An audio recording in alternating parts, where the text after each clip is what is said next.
Welcome to Show Me Sports Legacies. I'm your host, Jeff Crowley, and I have Kris Ockenfels in studio as my co-host. And we got some guests with us. Kris, you pointed out last episode that it was basketball season. It's also winter cold season. I've had no voice for most of last week. I thought I was going to get put on the PUP list, the physically unable to podcast PUP list. Just something that happens in the wintertime. So we're going to fight through it today. We're all day today, and we're going to make it happen. But you're here, and you're a game time decision, but in pregame warm-ups, you passed all the tests, so you're ready to go, and it should be a fun night tonight. We've got a surprise, just a little addition to the Show Me Sports Legacy studio, and it's right behind you, actually. It's over your right shoulder. It's in a shroud. Oh, it's covered up We're going to take it like a presentation. We're going to take it off of there. Yes. Absolutely. Okay. So are we going to unveil this? You are going to unveil it. I'm going to. What's going to happen? My Grammy finally came in the mail. Is that what you're saying? Well, not a Grammy, but our singing vocals are not that good. Okay, here we go. Whoa, there it is. You gotta get that puppy in the shot here. Okay, you're gonna read what we're looking at here in the studio. Okay, we had talked in our season 2, episode 17 to Greg Grogel, and he had noticed that we had a lot of merch in the new studio, and he said he would have to get us something to go in here. Is this where it's going before I read this? It's a traveling trophy. I mean, it's not a permanent fixture, but it is making an appearance tonight in the Show Me Sports Legacy studio. This is, I believe, an actual Sports Emmy. I'm holding the 2022-23 Sports Emmy Awards for Outstanding Long Documentary, The Redeem Team, Netflix, Greg Grogel, producer. And you even gave me a little hint when we did our little pre-podcast meeting today about the episode for Greg Grogel in season 2. And I looked that up earlier and had no idea that's where you were going with this. But this in my hand, a Sports Emmy. Very cool. Oh, wow. And then the bottom, the rules of having an actual Emmy statuette. So the Emmy statuette is the property of, and all rights are reserved by the Academy of Television Arts and Sciences. This is the real deal.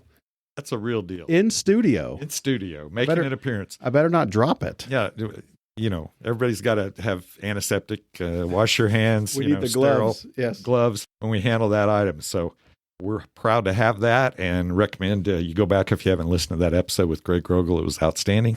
So we're proud to display the rare Emmy that makes an appearance in Trenton, Missouri. There it is. Right behind me. Didn't even know it when I walked in the studio. Nice surprise.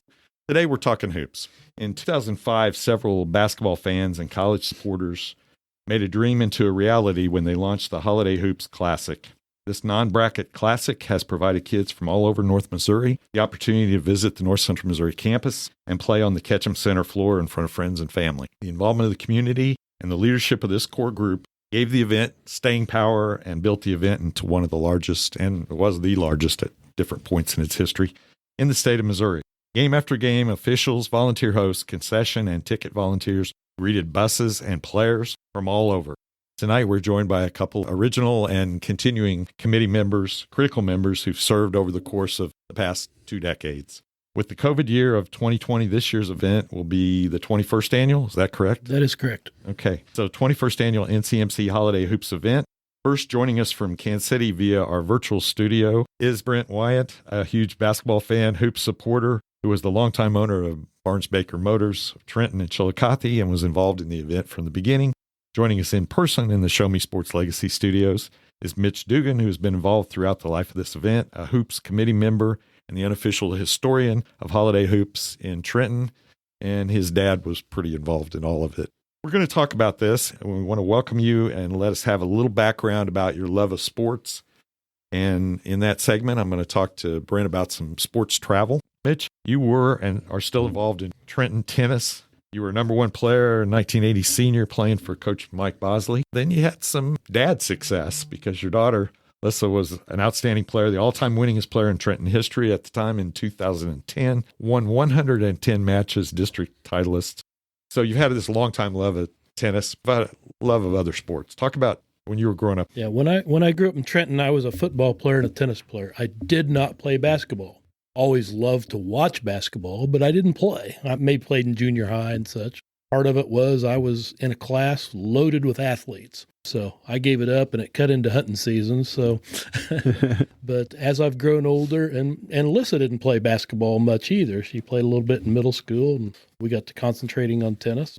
I've always loved playing basketball. I love supporting Trenton High School, NCMC, so on and so forth. And a couple years after this event started at Holiday Hoops, I got involved as a volunteer and I kept some scorebooks and started helping Brent with scheduling games. And then Dwight Griffin and I took that over. And then Coach Esri and I have been doing it the last 4 or 5 years, along with a little bit of help from Upton as well. So I just enjoy watching and helping and participating. There's a part of the gym, I don't know if you know this, Kris, there's a part of the gym that wouldn't be anchored down if some of these guys weren't sitting in the bleachers on that. Right, they've definitely got their spot.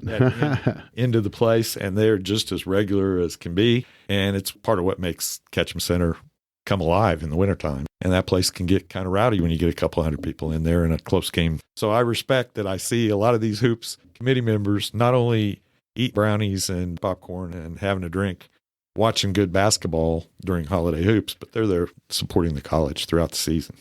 And it's what makes for a great small town community, why a lot of players come to NCMC, because they know that the community will support them and that the games will have good crowds. And that's not the case, as we talked with Jeremy Esri and Coach Jenny Croy when she was here on the podcast, about how a lot of junior college gyms don't fill up. They just have a scattering of fans that come, and NCMC is kind of special in the way that they draw good crowds and they support their teams, and it makes for a fun atmosphere because there's not a lot else to do in Trenton, let's face it, in the winter, but the gyms are open and you can catch a high school or a college game just about every other night from November to February. So good support from the community always makes for good basketball. Now, Brent, you were highly involved. I've read your bio, what I could find through the Trenton paper.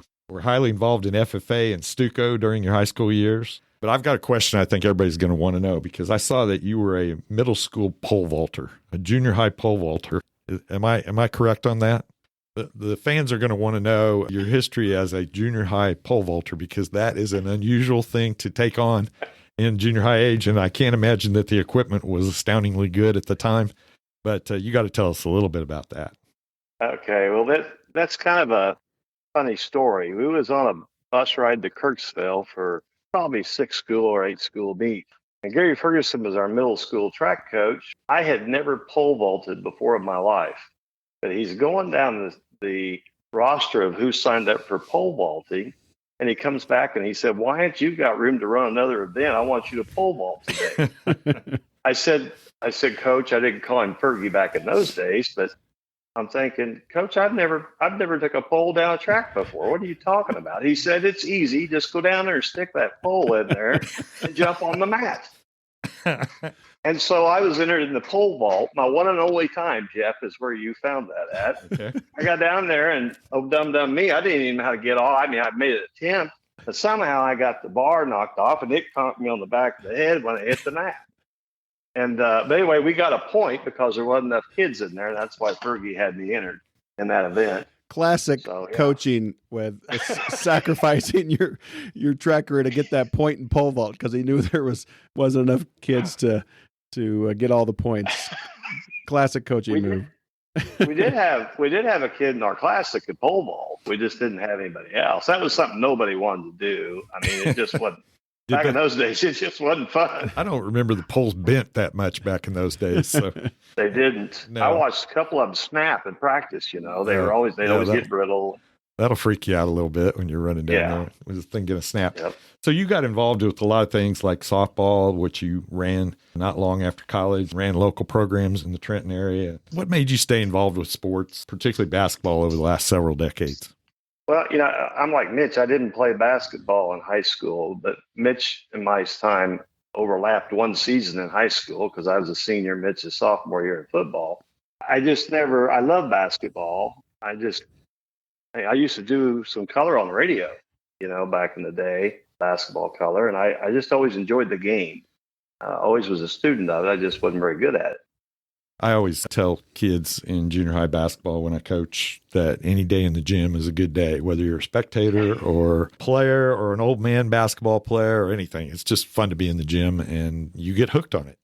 Yeah, and the gym is kind of set up for basketball. And when we have indoor recess at the middle school, kids gravitate towards basketball. If there's a ball around, it doesn't even matter if it's a kickball or a volleyball, they'll start shooting at the basket because you gravitate towards that.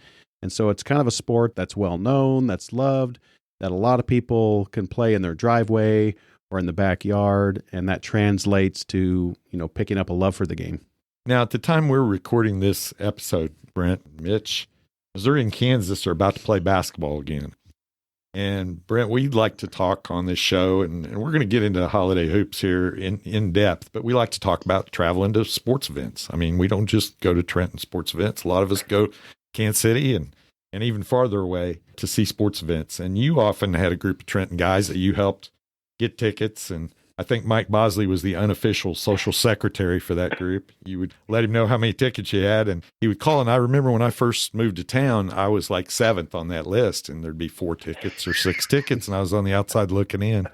But eventually, people moved away or weren't available, and pretty soon I was on the inside of that group. So, I'd get that 4th or 5th slot going to those events. So always enjoyed that.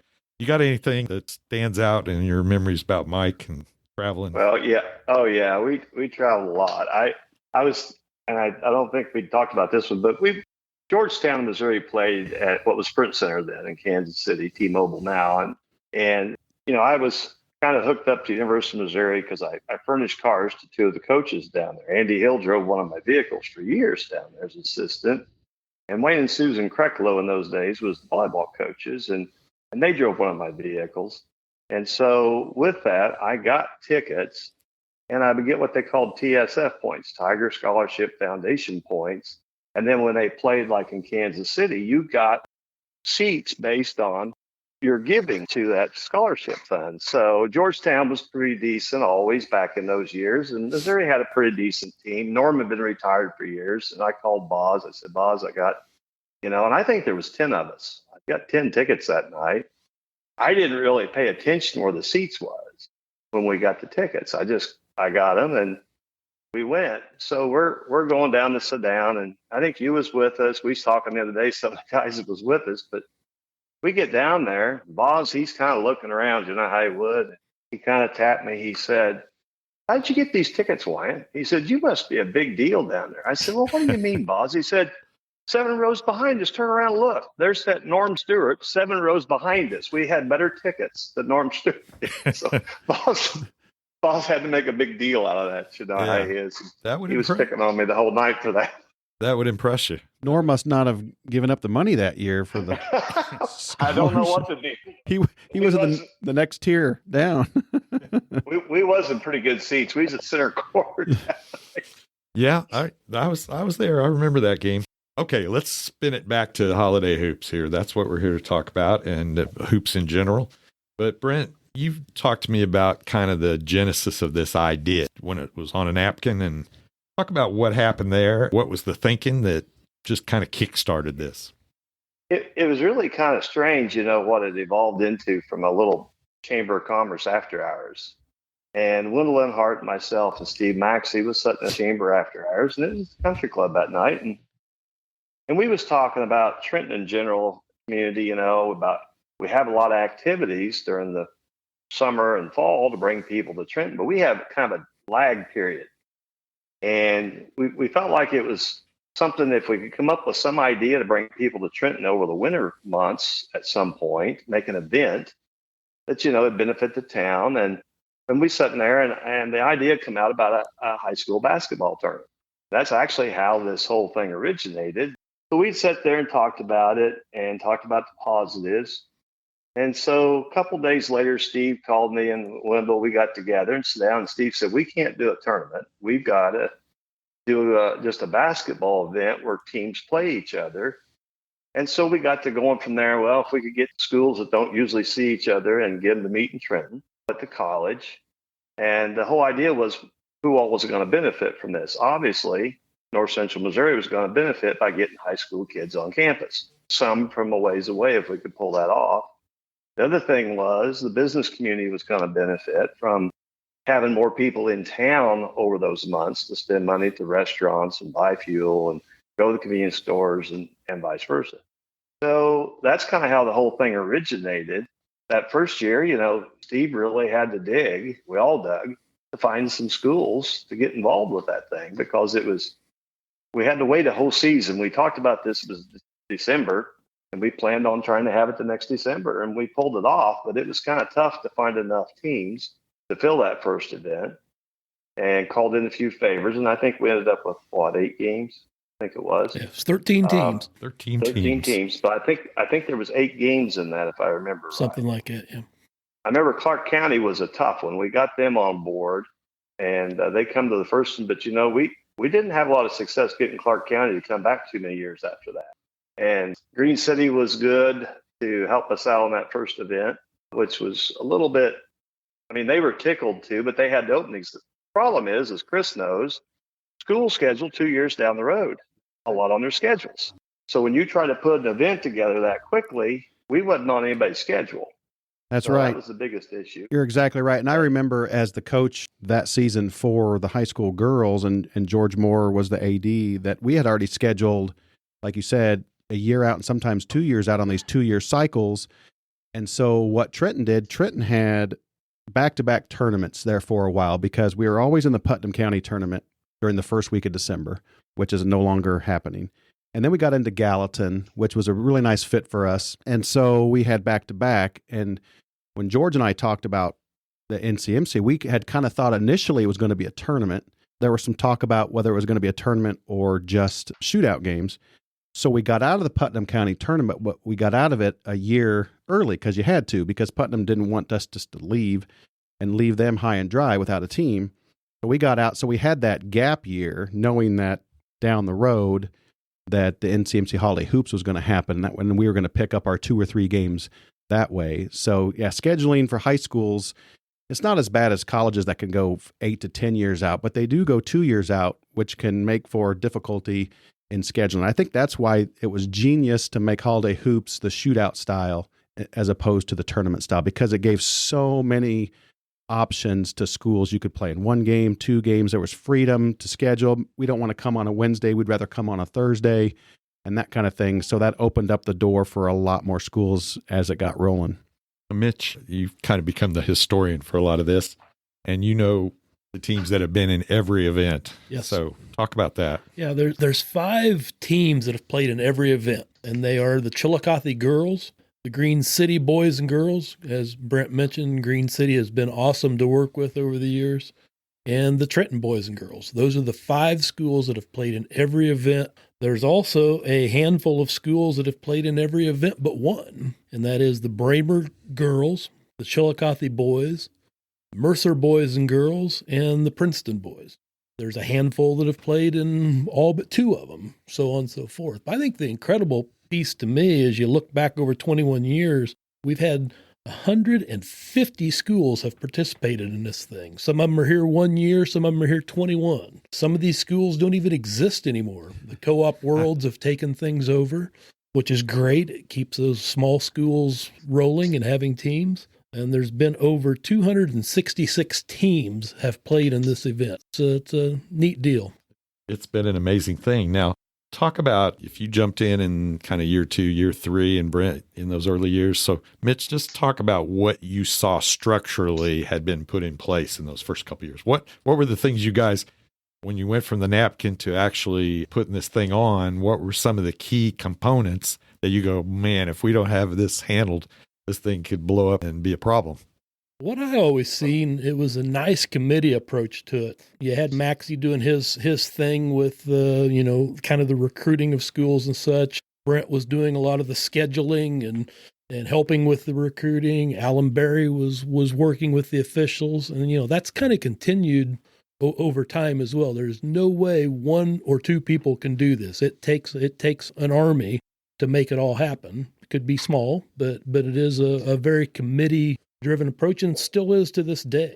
And Brent, back me up on this. We had many a night in those committee meetings early when we started this where we had a 45-minute discussion on the hospitality room. I mean, we had to get the hospitality room right on this thing, which was also, which also became kind of a staple of Holiday Hoops is, okay, if we're going to do this, might as well have the best hospitality room of any tournament because coaches, it sounds funny, but coaches will tell their ADs, hey, we love going there because they've got a good hospitality room. I can eat, when we've got to play 2 games and I'm sitting there waiting for the boys or girls game to get over and I can eat. So yeah, those committee meetings. And then you had to have someone in charge of the hospitality room. And that's just one part of it. You've got officials and games and locker rooms and facilities and busing and parking and all the things that come with it. And Mitch is exactly right. It had to be 8 or 10 people working on it and not just 1 or 2. And those first couple of years, we didn't have that much help. One of the things that I told Steve, and I said, this is a couple things we've got to have. We got to have real good hospitality room, or the coaches and the bus drivers aren't going to be wanting to come back to Trenton. I mean, that sounds crazy, but that's a big selling feature for coaches. And then I don't remember, it may have been Ron Dougan that come up with the idea. We give the coaches gifts even and kind of entice them to come back. And that was a big part of it. But the other thing is you go to the state tournament, and I've done several games on the radio with teams in North Missouri, and you watch when they come in, they had a host there. There wasn't any question where the dressing room was. It wasn't any question where they was anything they needed while they was there. That host was there to take care of it. And we talked about that. And I said, what a nice touch to not have a bunch of kids and their coach come in looking around trying to figure out where their locker room was because it was crowded. And we always had that. And that's where we got the community involvement that was so great because, each school had a host. They met them at the door. They knew where they were supposed to go. They knew what the layout was. It just added a first class to the event, really did. I got to mention the business name Hy-Vee since we've talked about the room that you put together for hospitality. I know Hy-Vee kicked in on that, and you had a lot of other support, including ambulance people that helped with some of that. Police department shows up, and we've never needed them, but they're always there. You never know. So ambulance department usually had somebody close at hand a lot of times. And we've needed an ambulance a time or two, unfortunately. So, some kid will fall down and bonk their head on the court or whatever. You mentioned Hy-Vee, Jeff, and I left them out of this equation on this hospitality room because when we talked about that, Steve Bush come on the committee. He was one of the first ads, him and Alan Berry, to the committee because Steve said, Hy-Vee will participate, and they took care of the expenses those first 2 or 3 years. And we got to get more teams in. That changed, obviously. They could do it when there was 90 teams going to be there in the hospitality room or coaches and stuff. But they actually kept us afloat those first 3 years by providing that hospitality room. So that was a big important part of it.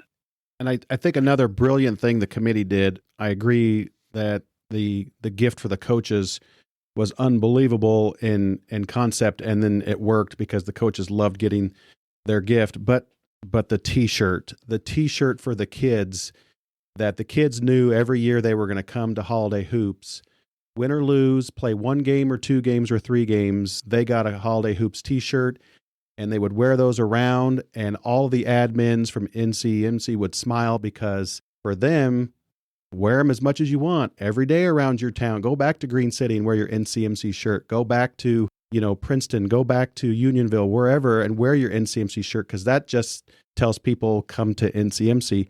And those shirts, how many thousands and thousands of those shirts got distributed in the last 20 years around North Missouri that people still wear? I still see people wearing them around. You go to any gym in this part of the country and you're going to see one of those shirts. It might be 15 years ago. You're going to see them. Right. I think we ordered 1,800 this year. That's just 1 year, right? That's just 1 year, yeah. And every kid, it doesn't matter if they played 1 minute or were the best player over the 3-week period, they got a shirt. We try to give them to cheerleaders and things like that. Not everybody brings cheerleaders, but if they do, we do our best to hand out shirts to the cheerleaders as well. I've even repurposed a T-shirt into this one behind quilt you. Yeah, behind me that is a sound dampening thing in the studio here. So we got Holiday Hoops in the studio. So it's kind of a big thing.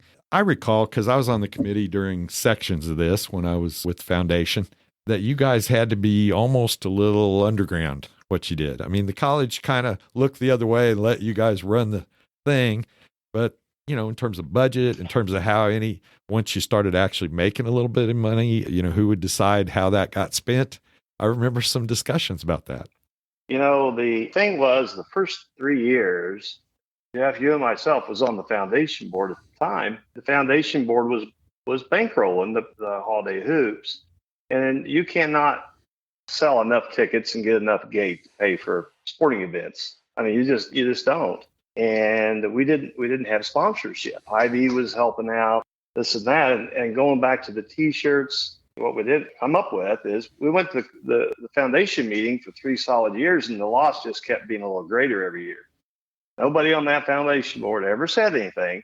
But, we looked around the room. I said, I just don't know that this is going to be a real sustainable thing in long term financially for the foundation board to pay for holiday hoops. So we had to brainstorm, and the T-shirt, if you look, we started selling advertising for the back of the T-shirts. Well, that was kind of a big conversation among the group because a lot of people didn't want to do that. I'll just tell you, there was a lot of discussion about that, whether we should let advertisers be on the back of those T-shirts. But that helped fund Holiday Hoop. And then I said, we need a program, Steve. And so Ron Dougan and Don Warren took that job on and become the coordinators of that program we put out. They did a good job with it. Next thing you know, we kind of generated enough revenue off those 2 areas to kind of support financially the Holiday Hoops program. That's a tremendous program book. If you guys haven't seen one for a while, for what we sell them for, we lose money on them, but every coach gets one, another item we give to the coaches, and that builds some, everybody's looking, it's got everybody's roster, it's got the schedule, all of the ads and such that were mentioned. So it's a nice publication. I remember when there was some loose change created from the event, there was big discussion about expanding the men's bathroom. Remember that one? Which happened, by the way. Which happened? That would be controversial, but somehow a committee gets involved in it. But thank goodness, because that Ketchum Center has hosted a lot of events, and it needed, more flexibilities. And while we're speaking about the restroom at Ketchum, let's do a shout out to my dad, Steve Ockenfels, who ran the Ketchum Center for 15 years and was a big part of Holiday Hoops. But one of the things he would always talk about, and if he was in those committee meetings, is that restroom. We need another restroom. We need to do something because that Ketchum Center was built with the restroom capacity for an event that holds 50 people, and we were having 1,200 people come to games. And so eventually, look what happened, though. Just when you bring that up and it's in conversation, sounds kind of funny. Sometimes it takes a while, but within, 5-8 years or something, that men's bathroom got expanded in the Ketchum Center, and Holiday Hoops was part of that. It was a 5-year discussion before that got done. It was I'll just tell you, and there was times when I still didn't believe it was going to get done. And it really wasn't that expensive to do what they did. No. Randy Young was up there then as the maintenance head, and they did a nice job on it. And it's so much. It's funny now. Okay, so this thing kind of blew up. I mean, talk about that era when you guys probably felt like you were riding a wild horse. The thing had so many teams, so much. I mean, it literally consumed your holiday season. I mean, the back half of December was nothing but games. Yep. It did blow up. As we mentioned, the first year was 13 teams. The next year it was 31, and it slowly built up to, in 2018, there were 115 teams, and we played 76 games. I don't remember if all of them got played, but we had 76 scheduled. We were starting games at 9 a.m. and starting the last game at 9 p.m. So there were several of us in that gym 14, 15 hours a day for several days on end. And that's one floor. I mean, a lot of these called a tournament, called a shootout, whatever that happened in the holidays, they used 3 or 4 gyms. And all of this has always taken place on one floor, which is amazing that you can get that many games in on one floor in that amount of time. It was too big. It was unmanageable. So we got some help for some other events. It's competitive now. We used to be the only show in town. We are not the only show in town anymore. There's at least 4 to 5 other holiday events in these parts of the country. So, we're fortunate we've had some good relationships with some of these schools, and they want to come back, and new ones still continue to want to come. So we've got at least 5 new schools this year. So it's always nice to see. Getting a little smaller also kind of helped us focus on the area that serves NCMC. So, we're getting the kids and schools that normally come here. It's tough when you're getting big metropolitan schools out of Des Moines and Council Bluffs and Columbia and St. Louis and all of that. More than, it was good basketball, but more than likely those kids weren't going to be coming here. Yeah. I kind of think it's funny, we talk about getting people to say yes, expanding bathrooms and actually holding the tournament. And then sometimes you get to the point where you got to get people to say no, because everybody thinks they got to just keep giving. And it seems like you got to that point, but you kind of figured that out and figured out how to pull it back without it feeling like it was deflating the importance of the event. And the quality of the event was maintained throughout that. I remember when we hit 90 the first time. It makes the scheduling nightmare to make somewhat what you think is going to be a decent matchup game. You don't like to have lopsided games there. That was always kind of the thing I thought. You got to have halfway decent games, And when you get, what happened is schools would want to put down, well, we want to play on these 2 days. The school you'd like to match them up with wants to play on 3 totally different days. And it ended up being kind of a scheduling nightmare a little bit. And unfortunately, it still is, but... Yeah. But when you get those 80 to 20 games, nobody wants to sit there. Nobody wanted to come to Trenton to do that. And it kind of makes it tough. That was always my argument with growing it bigger than what we had it there at 90, because it was just hard to get the matchups right. Absolutely. And teams would not want to play conference foes, right? They would, if you're a Smithville, we don't want to come all the way there and play Benton again. Well, Benton's your size and your competition, and so we're going to have to find a team for Smithville to play that's not in the MEC, that's good enough to have a good game with them, and that becomes really, really difficult. No question. And in the past few years, too, we've had teams bringing their own opponents or, prearranging games for us. I love that. Yeah. They're thinking ahead, we'd like to play, so-and-so at your event. Great. Sign us up. Okay, I'm going to play something here because we're going to talk about some of these matchups of games. We're going into this segment of it. This is a clip from Sierra Michaela's talking about a big game at the Ketchum Center in Holiday Hoops. Everybody, it felt like in North Missouri, wanted to see, but you guys could just never play each other because you didn't play in the same tournaments, weren't in the same district, was the Penney game against the Penney girls. So you guys were perennial great teams. Penney had perennial great girls teams in that stretch run, and that gym that night was unbelievable. At least from my end, tell me what you thought about that night and how that game went down. I knew it was going to be huge. Obviously, I feel like everyone had been talking about us playing. Even like you said, it just never worked out. So it's just kind of like, okay, finally this is happening. My grandpa couldn't even get into that game. It was so packed. My grandpa was listening from the cafeteria. So, he got there a little late. But because the NCMC has the track, too, above. Right, people were just standing on the track looking down at the court, too. It was an incredible environment. It felt like a college game. But I ended up fouling out a weak call, if I might say so. But I was there. I think I agree with you. Yeah. Yes. I remember being so frustrated. I came over, and I didn't usually show emotion, but I slapped the bench really hard. And then Coach Owens obviously got on to me. And my cousin Hannah was also the assistant coach my senior year. Loved her. She's taught me so much. She played college basketball, too, in Maryville and St. Louis. And both of them were just like, hey, you need to be a good teammate right now. Otherwise, the whole team's the wheels are just going to fall off. So, and then my cousin Chantel was playing and hit like 10 free throws. They just kept fouling her for some reason. She was keeping us in the game, but we still ended up losing. Okay. Who wants to jump in first talking about this game? Well, I can give you a little history how that game got scheduled, because it was a tough one. I told Steve, I said, we got to get them to play each other. Penney was a little reluctant, frankly, to schedule that game. There was no upside for them to really schedule that game.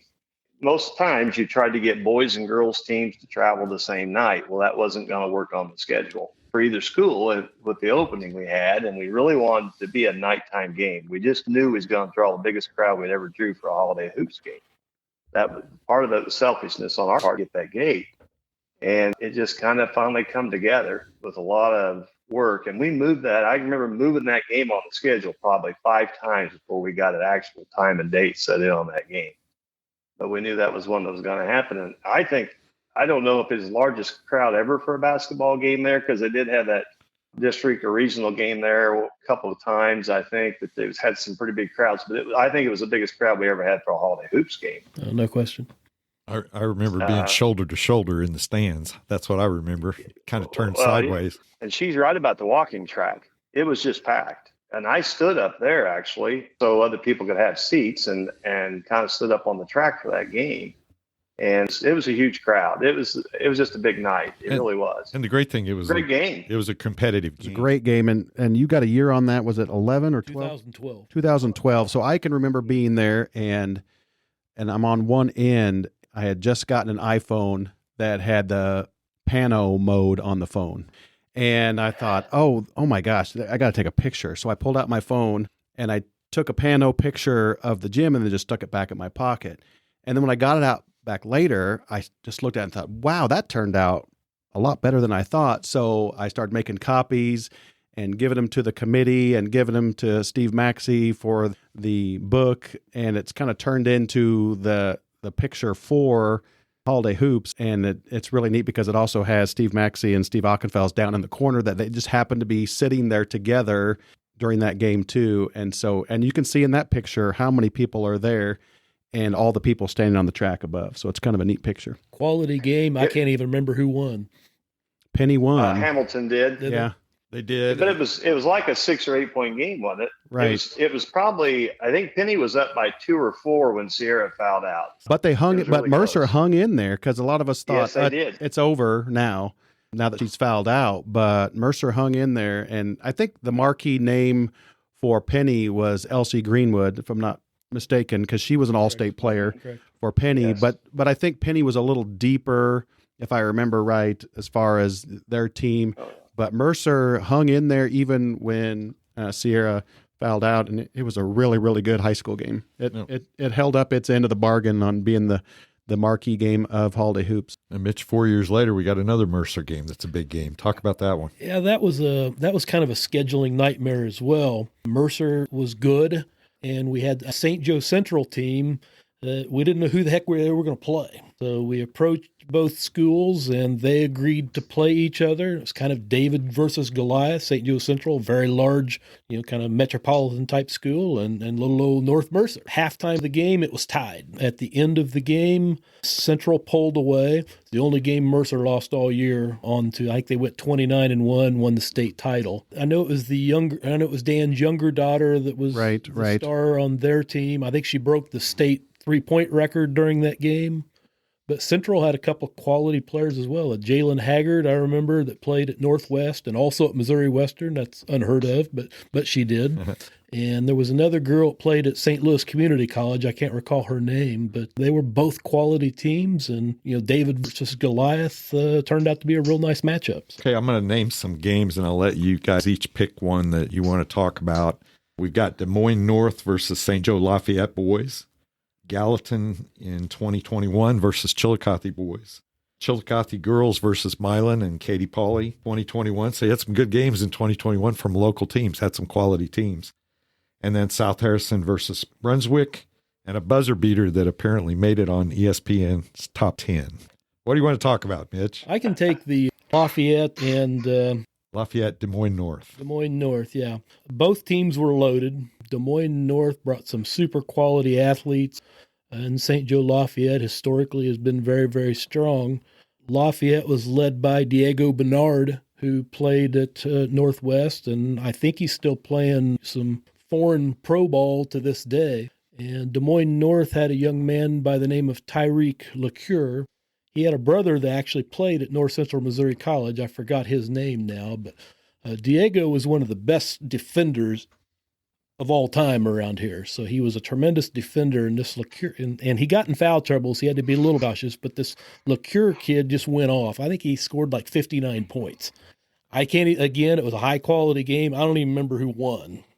I think Des Moines North won, but it was. So I don't know. Brent, I'll let you talk about the Katy Pauley and Milan Chillicothe game. So How'd you know I was going to talk about that? You got some ties there. Well, Katy Pauley is her grandfather. Well, her great-grandmother's my aunt, so I'll put it that way. I just went down and watched them play here at T-Mobile the other night when they played Wichita State. But I don't even remember who won that game, but Katie had a whale of a ball game that night, scored a bunch. Of course, she always did, you know. She was kind of the offense. Everything ran through her at Milan. And, you know, we had a really good crowd here for that game. It wasn't of the magnitude of the Mercer Penney game, but there was a huge crowd here that night to watch that game. I think Chillicothe ended up winning. Chillicothe did win. And Jessica Reeder, who was a pretty good player. And the Bonder girl. Yes, yeah. Yes. They ended up having too much firepower because Milan just didn't have enough coming off the bench was part of their problem. They had some good players because the Gray girl come to North Central off that team and had a nice 2-year stint here at North Central. So they had some other talent. It just, Chillicothe was a lot deeper and a lot more loaded, obviously. It was a good crowd that night. A top 10 buzzer beater on ESPN. Somebody's got to tell me what happened on that one. It wasn't a super high quality game until the end. Kind of remember it. Brunswick was the better team, but South Harrison hung in and fought. And at the end of the game, it kind of looked like a Christian Leitner against Kentucky type shot. There was a long pass. South Harrison kid kind of caught it at the free throw line and kind of blindly threw something up in the air and it went on. We're all looking at each other like, I hope somebody got that on video. And certainly did happen. It was on video and we submitted it, and also Coach Fitzpatrick over at South Harrison submitted it to top 10, and it got selected, and it was number 6, if I recall, on the top 10 that night. And I've got one for you, too, that a little partial to me because my daughter played in it, and it actually ended up being her last high school game ever because she tore her meniscus in a practice during the holidays after that. But the 2015-16 Trenton girls game was a great game, and that Benton was on their way to finishing 31-0 and winning the Class 4 state title. Trenton was 20-plus wins and had just gotten the influx of the freshmen that were going to go to 2 Final Fours the next 2 years. And that game was really close at halftime. I think 1 or 2 point game at halftime, and Benton ended up winning, I think, by 9 in that game. So Trenton's had some really good games, you know, because in that little stretch, especially Trenton girls, we would get matched up with Smithville and Benton, Lafayette, and had some really good games at Holiday Hoops in that stretch. Absolutely. Well, I remember that game very well, Kris, and your daughter had a really good game that night. And it was kind of shocking to some of us to see. I mean, we felt like Trenton would be competitive, but we didn't think they would be that competitive with them, quite frankly. And that's where Trenton girls, you know, usually when we couldn't find someone to match up with some of those schools that were a little bigger, unfortunately, that's who ended up getting them most of the time on the schedule. Yeah. And Trenton held their own, and I think it probably helped prepare them for down the road a lot of times in districts. And That's stuff. right. There wasn't a team they had to face later in the season that was any better than the teams they had to face at Holiday Hoops, and that experience sure helps, you know, when you're in district play and moving on from there. Okay, Mitch, talk about this year's lineup. What are we looking forward to? We're literally on the doorstep of this thing. We are. We're going to kick off on the 19th. We have 44 schools lined up this year. We have 85 teams across those 44, and we have 49 games scheduled. We have, I think, 4 days with 8 games, 1 day with 7, 1 day with 6, and I think we open up with 4 games on the 19th. Again, it's the right number. It's not too big. It's not too small. It's in what we consider the right bandwidth to host for this event. Has everybody got their farmer's almanac out? Are we going to have good weather during that period? I mean, come on. I never look. I'm superstitious. So I don't look. Understand. That's the scariest part about bringing people in from all over. Absolutely. And not on 4-lane highways. Well, here's another positive to the style that NCMC uses for this type of holiday tournament or shootout, or call it what you will, is when you do have weather, you can just either cancel or move, and you have so much more flexibility. You're not tied to a bracket where you have to get these games in. If a school says, okay, I know we had snow, we're not coming, or yeah, we're free, you know, let us know when, you can work with it, because sometimes you get those snow games in a regular bracketed tournament, it wipes them all out, and then you've got to set everything back for the rest of the tournament. It happened at Gallatin tournament this year. Yeah, we haven't lost too many days over the years. I mean, I can think of 2 or 3, perhaps. I can't think of many more. I think it was the year when we had the most teams missed that we lost a few games, a few days that one year, and maybe a couple of days back to back. But the first 5 years, I don't think we ever had a game get canceled because of weather. Have you got a vignette or just something that a kid said to you or a coach said to you that really stood out about what it meant for the kids to be here, or maybe something they learned that they didn't even know this thing existed, college existed, and it opened up a little bit of a window into that? I love seeing the shirts when I go to different places. Just a few weeks ago, I was in Target in St. Joe, and a young lady at the cash register had one a shirt, and I told her nice shirt, and she said, "How do you know about this?" So I told her, well, I kind of help out with a little bit, and turns out she is good friends with two of the St. Joe Lafayette girls who are now playing on the NCMC team. So we had a nice conversation. So I think that part's cool. Yeah. I mean, you can go to Columbia, you can go to Kansas City, and you're bound to see one of those shirts. Back to the shirts again. How about you, Brent? Well, I'll tell you a little funny story. We tried for years to get Southwest Ludlow. And, when Brian was down there, Upton, they had some really good teams. And we had a hard time. It just seemed like I just couldn't get them up here. And so we finally got them scheduled that day. And I happened to be there at Tentroy when they showed up. I don't know, I may have been subbing for the host because they couldn't make it last minute. Those kids walked in. They had no earthly idea that Trenton had a college, first of all. And then they had no earthly idea that there was a building. They was just in awe when they walked in there. And it was just like, are you kidding me? They didn't know that whole thing sat there. Ludlow's not that far from Trenton not to know about North Central Missouri College. So that really felt good to me because we were getting our name recognition out there, getting kids to understand there was a nice campus, college campus in Trenton that you could commute to or be in the dorms there and get a college education. That was the main thing about this whole thing. And that was kind of nice to see. And I know there was probably others, but I just remember that one in particular. A few years later, Southwest Livingston scheduled 3 games with us. And they had a real nice girls team, a Runkles girl that played at NCMC, another young lady that was like with the K-State to row, and a foreign exchange student that actually came to NCMC and played. And we matched them up with, I think, Warrensburg and a couple other Class 4 teams, and they went 2-1 against Class 4 teams. So they were strong, and it was kind of fun. So I remember watching one of those games, at least, just the Runkles girl, and she was a good player, tough player. Little Sophie Cunningham in her.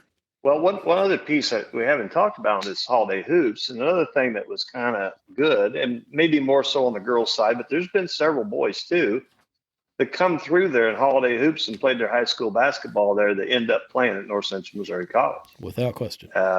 There's a lot of kids that have, and I like to think some of them may have happened because they did come to holiday hoops and understand we did have a facility and the community did support college basketball there. I think that's another piece of this we kind of didn't talk about earlier, but it ended up being that way. Yeah, I think I can't remember the... Cassie Hunt's a great example of that. Oh, yeah. You stole my story. I've got it right here. Go with it, Kris. Okay, so second or third year, we got to play Richmond, and Cassie Hunt was Richmond's best player. She was a great high school player, and we beat Richmond. I think they missed a buzzer beater. We made a couple free throws at the end to go up 1, and then they missed a buzzer beater. But Cassie Hunt, who maybe never would have stepped foot on campus at NCMC without Holiday Hoops, now is tied to Holiday Hoops and NCMC forever. I think last year she was a Distinguished Alumni Award winner for NCMC. She went on to get her doctorate. She played at Truman, and I think now she's a professor at LSU Shreveport, and she is Dr. Cassie Hunt Williams. And little stories like that where you may have never gotten a girl from Richmond to come to a small campus in North Missouri without Holiday Hoops, and she becomes a name forever associated with that college and this program. Well, I'm going to close some things out here, and if anybody wants to make a legacy kind of statement, I'm open to that, but I'll just say that the footprint of this event has been substantial over a 2-decade period. A lot of kids, a lot of coaches, a lot of people that have a fond memory of their time in Trenton.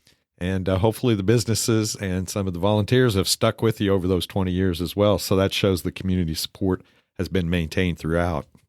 Yeah, and if you guys, if I forget someone, I apologize. And you guys, after I'm done with this, chime in. But I have a list here of who I remember of being on that original committee for Holiday Hoops. I wanted to give them a shout out. And that is Brent Wyant, Don Warren, Steve Maxey, Steve Ockenfels, Scott Wilson, Ron Dougan, Steve Perry, Steve Bush, Brad Tolson, Alan Berry, Howie Lynch, and Mitch Dougan. So thanks to all of those people who really helped get this thing going and create what is a legacy in this part of the state for basketball. That's great. Guys, I've appreciated having you in tonight. I got one last question for you, and this is a question that does not have a right answer, okay? But we'll look it up or we'll make it up, one or the other. How many brownies do you think have been served over the 21 years of Holiday Hoops? So you got to put yourself on record for the number of brownies, and then we'll have some big brain person put together the spreadsheet that Mitch has about the number of games and fans, and we'll come up with a number and declare a winner. What do you think, Brent? How many brownies? Oh boy! I mean, it's famous for brownies. I'd say somewhere in the neighborhood of 500,000, probably. 500,000. That's a lot of brownies. We're not just saying how many Jeff's eaten. Jeff's eaten 500,000.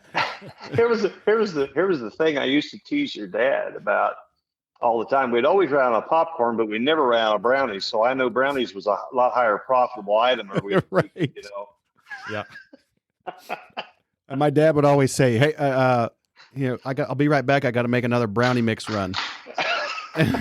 And they would have boxes and boxes and boxes because they weren't like pre-made. They would make the brownies. Oh, yeah. By the mix, by the cases. Right. In-house and sell them like you can't believe at those every night. Yeah, it was kind of a staple for the concession stand at Holiday Hoops.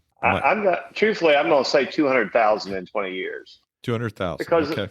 I mean, there's just a lot of brownies sold there.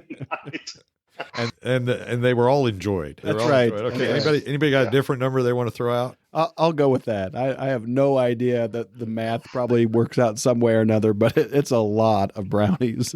I think Kendall Crowley ate 1,000 of those at least.